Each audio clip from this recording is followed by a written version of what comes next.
Hello, कहानियों की दुनिया से मैं मीरा वर्मा हरिशंकर प्रसाई जी की कहानी लेकर आपके सामने प्रस्तुत हुई हूँ। वे आधुनिक हिंदी साहित्य के एक प्रख्यात व्यंग्यकार और हास्यकार थे और अपनी सरल एवं बेबाक शैली के लिए जाने जाते हैं। उन्होंने व्यंग्य रचनाएं लिखी हैं जिनमें मानवीय मूल्यों और प्रकृति का वर्णन किया गया है। लेखक जन्मदिन जैसे अवसर पर किए जाने वाले दिखावे और आडंबर को उजागर करते हैं। जन्मदिन कुछ इस तरह गुजरा, आइए मिलकर सुनते हैं। 30 साल पहले 22 अगस्त को एक सज्जन सुबह मेरे घर आए। उन्होंने स्नेह और आदर से मुझे गुलदस्ता दिया। मैं अकचका गया। मैंने पूछा, यह क्यों? उन्होंने कहा, आज आपका जन्मदिन है ना? मुझे याद आया मैं 22 अगस्त को पैदा हुआ था। यह जन्मदिन का पहला गुलदस्ता था। वे बैठ गए। हम दोनों अटपटे थे, दोनों बेचैन थे। कुछ बातें होती रहीं। उनके लिए चाय आई।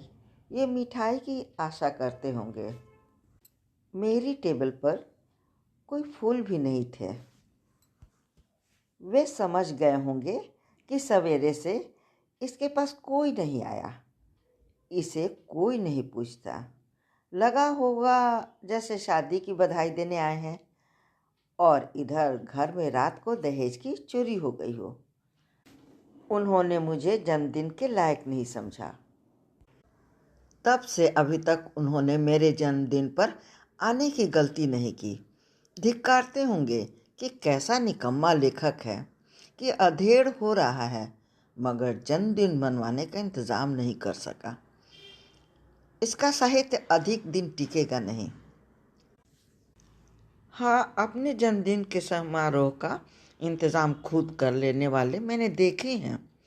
जन्मदिन ही क्यों, स्वर्ण जयंती और हीरक जयंती भी खुद आयोजित करके ऐसा अभिनय करते हैं जैसे दूसरे लोग उन्हें कष्ट दे रहे हैं। सड़क पर मिल गए तो उन्होंने कहा, परसों शाम के आयोजन में आना मत भूलिएगा। फिर बोले, मुझे क्या मतलब, आप लोग आयोजन कर रहे हैं, आप जाने। 4-5 साल पहले मेरी रचनावली का प्रकाशन हुआ था। उस साल मेरे 2-3 मित्रों ने अखबार में मेरे बारे में लेख छपवा दिए हैं जिनके ऊपर छपा था 22 अगस्त जन्मदिन के शुभ अवसर पर। मेरी जन्म तारीख 22 अगस्त 1924 छपती है। यह भूल है। तारीख ठीक है, सन गलत है। सही सन 1922 है। मुझे पता नहीं मैट्रिक के सर्टिफिकेट में क्या है। मेरे पिता ने स्कूल में मेरी उम्र 2 साल कम लिखवाई थी, इस कारण कि सरकारी नौकरी के लिए मैं जल्दी ओवर एज ना हो जाऊं। इसका मतलब है कि झूठ की परंपरा मेरे कुल में है। पिताजी चाहते कि मैं ओवर एज नहीं हो जाऊं। मैंने उनकी इच्छा पूरी की। मैं इस उम्र में भी दुनियादारी के मामले में अंडर एज हूँ। लेख छपे तो मुझे बधाई देने मित्र आए, अपरिचित आए। मैंने सुबह मिठाई मंगवा ली थी। मैंने भूल की। मिलने वालों में 4-5 मिठाई का डब्बा लाए। इतने में सब निपट गया। अगले साल मैंने सिर्फ 3-4 के लिए ही मिठाई मंगवाई। 5वें सज्जन मिठाई का बड़ा डब्बा लेकर आए। फिर हर 3-4 के बाद कोई मिठाई लिए आता। मिठाई बहुत बच गई। चाहता तो बेच देता और मुआवजा वसूल कर लेता। ऐसा नहीं किया। परिवार और पड़ोस के बच्चे 2-3 दिन खाते रहे। इस साल कुछ विशेष हो गया। जन्मदिन का प्रचार हफ्ता भर पहले से ही हो गया। सूर्य ग्रहण, चंद्र ग्रहण के घंटों पहले उसके वेद लग जाते हैं, ऐसा पंडित बताते हैं। वेद के समय लोग कुछ नहीं खाते। वेद यानी वेदना। राहु केतु के दांत गड़ते होंगे ना। मेरा खाना पीना तो नहीं छूटा वेद की अवधि में, पर आशंका है कि इस साल क्या करने वाले हैं यार लोग। प्रगतिशील लेखक संघ के संयोजक जयप्रकाश पांडे आए और बोले, 21 तारीख के शाम को एक आयोजन रखा है, उसमें एक चित्र प्रदर्शनी है और आपके साहित्य पर भाषण है। गया से डॉक्टर सुरेंद्र चौधरी आ रहे हैं। अंत में आपकी कहानी सदाचार का तावीज का नाटक है। मैंने कहा, नहीं नहीं, कोई आयोजन मत करो, मैं नहीं चाहता। जयप्रकाश पांडे ने कहा, मैं आपकी मंजूरी नहीं ले रहा हूँ, आपको सूचित कर रहा हूँ। आपको रोकने का अधिकार नहीं है। आपने लिखा है और उसे प्रकाशित करवा दिया, अब उस पर कोई भी बात कर सकता है। इस तरह आपके जन्मदिन को कोई भी मना सकता है, उसे आप कैसे और क्यों रोकेंगे? वहीं बैठे दूसरे मित्र ने कहा, हो सकता है बम्बई से हाजी मस्तान आपके जन्मदिन का उत्सव करवा रहे हों। आप क्या उन्हें रोक सकते हैं? तर्क सही था। मेरे लिखने पर मेरा सिर्फ रॉयल्टी का अधिकार है। मेरा जन्मदिन मेरा नहीं है और मेरा मृत्यु दिवस भी मेरा नहीं होगा। यूँ उत्सव स्वागत सम्मान का अभ्यस्त हूँ। फूल मालाएँ भी बहुत पहनी हैं। गले पड़ी माला की ताकत भी जानता हूँ। अगर शेर के गले में किसी तरह फूल माला डाल दी जाए तो वह हाथ जोड़कर कहेगा, मेरे योग्य सेवा है। आशा है अगले चुनाव में आप मुझे ही मत देंगे। आकस्मिक सम्मान भी मेरा हुआ। शहर में राज्य तुलसी अकादमी का 3 दिनों का कार्यक्रम था। विद्वानों के भाषण होने थे। जलोटा को तुलसीदास के पद गाने के लिए बुलाया गया था। पहले दिन सरकारी अधिकारी मेरे पास आए, कार्यक्रम की बात की, फिर बोले, कल सुबह पंडित जी विष्णुकांत शास्त्री और पंडित राममूर्ति त्रिपाठी पधार रहे हैं। विष्णुकांत शास्त्री कलकत्ता वाले से मेरी कई बार की भेंट है। त्रिपाठी जी के भी अच्छे संबंध हैं। अधिकारी ने कहा, वे आपसे भेंट करेंगे ही, उन्हें कब ले आऊं? मैंने कहा, कभी भी। 3-1 बजे ले आइए। दूसरे दिन सबसे पहले जलोटा आए, फिर 3 प्रेस फोटोग्राफर आए। मैं समझा ये हम लोगों का चित्र लेंगे। फिर पंडित शास्त्री जी और पंडित त्रिपाठी जी कमरे में घुसे। मेरे मुंह से निकला, सेवन सदन स्वामी आगमनु मंगल करण अमंगल हरनु। शास्त्री ने कहा, नहीं बंधु, बात यूं है, एक घड़ी आधी में पुनि आध। तुलसी संगत साधु की हर एक कोटि अपराध। हम बात करने लगे। इतने में वही सरकारी अधिकारी न जाने कहाँ से एक थाली लेकर मेरे पीछे से प्रवेश कर गए। थाली में नारियल, हल्दी, कुमकुम, अक्षत और रामचरितमानस की पोथी थी। पुष्पमाला भी थी। मैं समझा कि विष्णुकांत शास्त्री का सम्मान होना है। मैंने कहा, बहुत उचित है। शास्त्री कब कब कलकत्ता से आते हैं, उनका सम्मान करना चाहिए।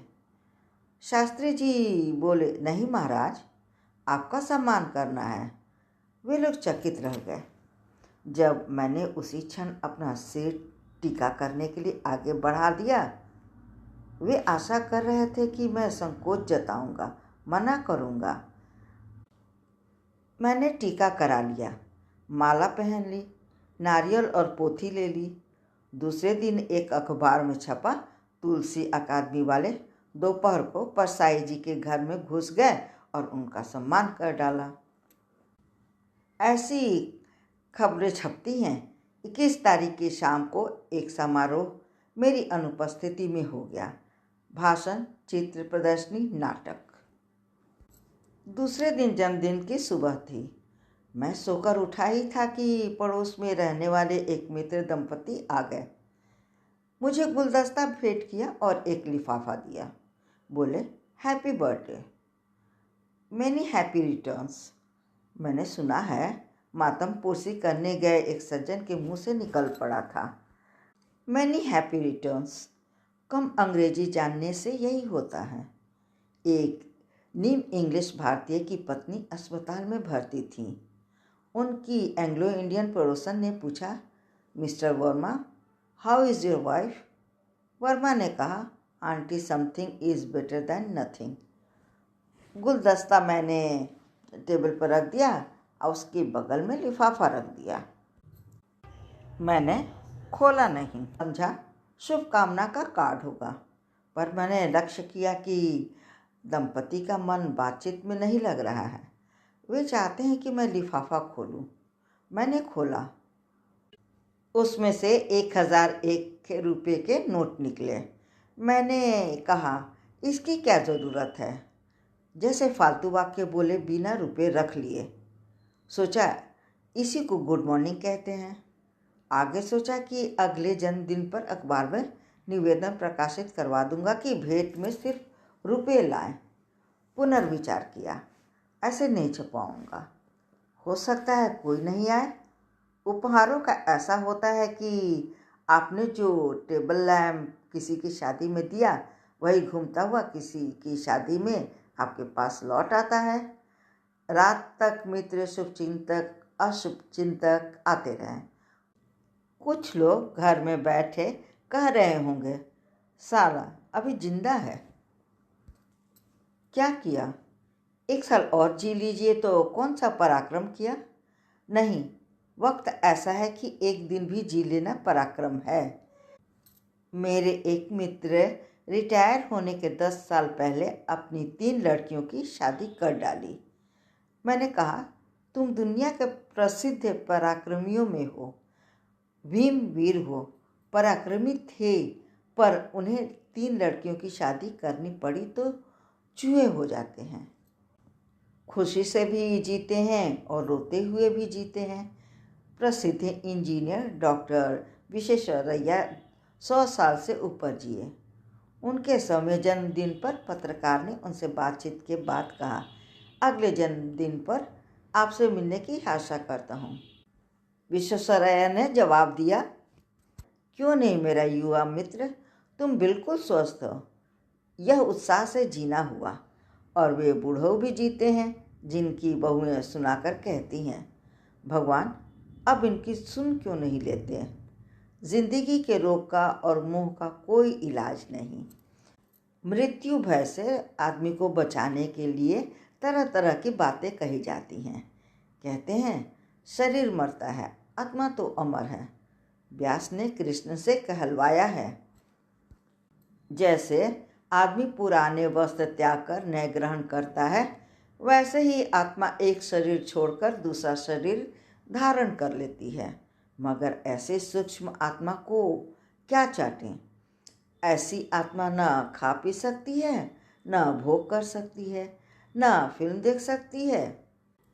नहीं, मस्तिष्क का काम बंद होते ही चेतना खत्म हो जाती है। मगर हमको मालूम है जन्नत की हकीकत, लेकिन दिल को खुश रखने को गालिब ये ख्याल अच्छा है। गालिब के मन पर मौत छाई रहती थी। कई शेरों में मौत है, पता नहीं ऐसा क्यों है, शायद दुखों के कारण हो। गमे हस्ती का असद क्या हो जुजमर, इलाज शमा हर रंग में जलती है। शहर होने तक कहे दयात बंदे गम, असल में दोनों एक हैं। मौत से पहले आदमी गम से निजात पाए क्यों? रविंद्रनाथ ने लिख दिया था, मीत मेरे 2 विदा मैं जा रहा हूँ, सभी के चरणों नमन में जा रहा हूँ। यार की ये कुंजिया लो तुम संभालो, अब नहीं घर बार मेरा तुम संभालो। आ रही है टेर अब मैं जा रहा हूँ। कबीर दास ने शांति से कहा, यह चादर सुर नर मुनि ओढ़ी, मूरख मैली कीन्ही। दास कबीर जतन से ओढ़ी, जस की तस धर दीन्ही। चदरिया झीनी रे झीनी। इस सब के बावजूद जिंदगी की जय बोली जाती रहेगी। जन्मदिन कुछ यूं इस तरह का मतलब हुआ, जन्मदिन मनाने का तरीका सामान्य नहीं था, बल्कि कुछ खास या अलग था। वे व्यंग के माध्यम से सामाजिक पाखंड, दिखावा और खोखली परंपराओं पर प्रहार करते हैं। यह संस्मरण उत्सवों और वार्षिक सामाजिक समस्याओं के प्रति उदासीनता पर कटाक्ष करती है, जहां लोग जन्मदिन जैसे अवसरों पर दिखावा करने में व्यस्त रहते हैं, जबकि समाज की गंभीर समस्याएं अनदेखी रह जाती हैं। बस ये संस्मरण यहीं तक। धन्यवाद।